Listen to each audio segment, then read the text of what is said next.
Assalamualaikum warahmatullahi wabarakatuh. Nah, kami di sini akan menjelaskan tentang materi perumusan teori akuntansi, yaitu berdasarkan pendekatan tradisional.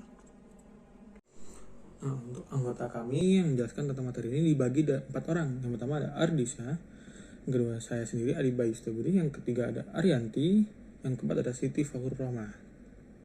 Hakikat akuntansi. Pengertian akuntansi.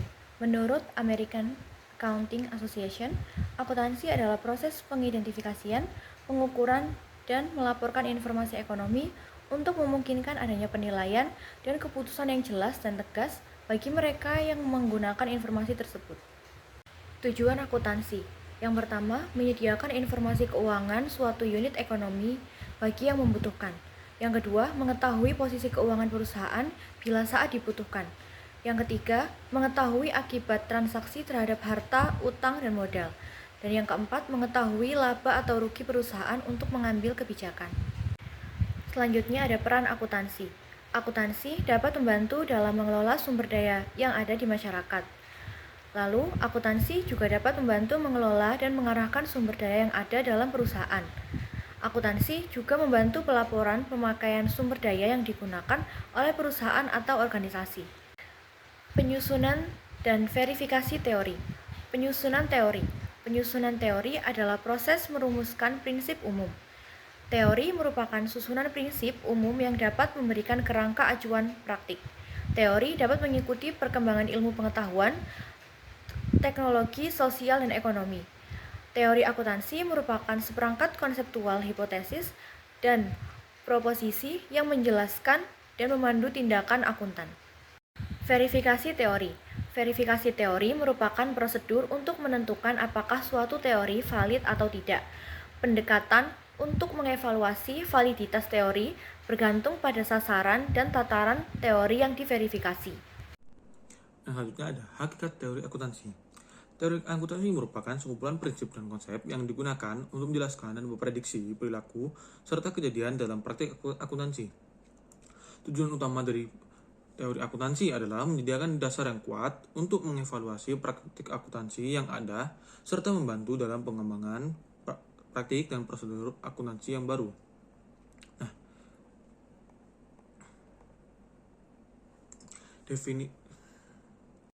Lalu, bagaimana dengan definisi dari teori akuntansi sendiri?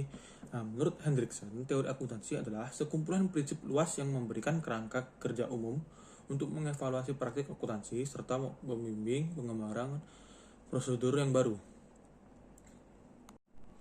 Nah, sedangkan menurut McDonald, teori akuntansi yaitu untuk mengemukakan bahwa teori harus memiliki 3 elemen utama. Yang pertama, pengodohan fenomena ke dalam representasi simbolik, seperti penggunaan debit dan kredit dalam akuntansi. Yang kedua, manipulasi atau kombinasi menurut aturan tertentu, seperti standar pencatatan transaksi. Gitu. Yang ketiga, dan terakhir, penerjemahan kembali ke dalam dunia nyata, yaitu bagaimana laporan keuangan memberikan informasi kepada pemangku kepentingan. Yang berikutnya yaitu tentang pendekatan teori akuntansi. Yang pertama yaitu akuntansi sebagai bahasa, menggunakan simbol dan juga aturan tata bahasa untuk mengkomunikasikan informasi keuangan. Yang kedua yaitu akuntansi sebagai sistem informasi, yaitu menghubungkan sumber informasi atau akuntan dengan pengguna eksternal melalui laporan keuangan. Dan yang terakhir adalah akuntansi sebagai alat kapitalisme, yaitu dipandang sebagai instrumen ekonomi untuk mengelola pemilikan dan juga sumber daya. Yang berikutnya yaitu tentang metodologi dalam perumusan teori akuntansi. Terdapat beberapa metodologi yang digunakan dalam pengembangan teori akuntansi. Secara umum, pendekatan ini itu dibagi menjadi 2 kategori utama, yaitu yang pertama deskriptif dan yang kedua adalah normatif. Yang pertama yaitu deskriptif, yang bertujuan untuk menggambarkan praktik akuntansi yang ada dan dianggap berguna. Pendekatan ini tidak berusaha mengubah atau mengarahkan praktik akuntansi, tetapi hanya mencatat dan menjelaskan apa yang terjadi di dunia nyata. Pendekatan dalam metodologi deskriptif, yaitu yang pertama adalah pendekatan induktif, yang mengembangkan teori berdasarkan pengamatan empiris dan juga generalisasi dari praktik yang ada. Tahapannya itu mencakup yang pertama, merekam semua observasi terkait praktik akuntansi. Yang kedua, menganalisis dan mengklasifikasikan observasi untuk menemukan pola atau hubungan yang berulang. Yang ketiga, merumuskan generalisasi dan prinsip berdasarkan pola yang ditemukan. Dan yang terakhir, menguji generalisasi tersebut untuk memastikan validitasnya. Dan yang kedua yaitu pendekatan positif, berfokus pada prediksi dan juga penjelasan perilaku akuntansi berdasarkan data empiris, tanpa menentukan bagaimana seharusnya praktik akuntansi dilakukan. Yang berikutnya adalah metodologi normatif, yang berusaha membentuk standar atau prinsip yang ideal untuk diterapkan dalam praktik akuntansi. Pendekatan ini itu tidak hanya mendeskripsikan praktik yang ada, tetapi juga memberikan rekomendasi mengenai bagaimana praktik akuntansi itu seharusnya dilakukan. Pendekatan dalam metodologi normatif itu dibagi menjadi 4. Yang pertama, pendekatan deduktif, kedua, pendekatan etis, ketiga, pendekatan sosiologis, dan yang terakhir adalah pendekatan ekonomi. Selanjutnya, pendekatan untuk perumusan teori akuntansi. Yang pertama ada pendekatan non-teoritis, yang kedua ada pendekatan teoritis. Nah, pendekatan teoritis ini dibagi menjadi 6, antara lain pendekatan deduktif, pendekatan induktif, pendekatan etis, pendekatan sosiologi, pendekatan ekonomi, dan yang terakhir pendekatan selektif. Selanjutnya, pengertian pendekatan non-teoritis. Pendekatan non-teoritis ini terdiri atas suatu pendekatan pragmatis dan pendekatan kekuasaan.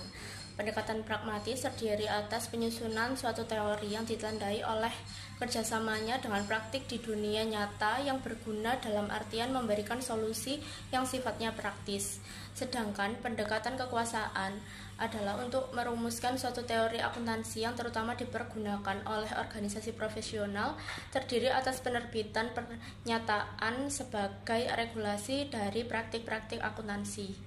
Nah, kedua pendekatan ini berasumsi bahwa teori akuntansi dan hasil teknik akuntansi harus disebutkan dalam dasar penggunaan akhir laporan keuangan jika akuntansi harus memiliki suatu fungsi yang berguna.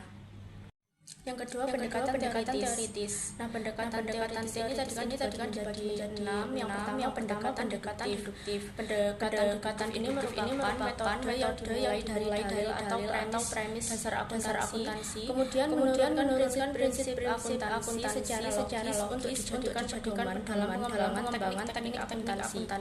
Pendekatan ini memiliki beberapa langkah, yaitu yang pertama menentukan tujuan laporan keuangan, yang kedua memilih postulat konsultasi, yang ketiga menghasilkan prinsip akuntansi, dan yang terakhir mengembangkan teknik akuntansi.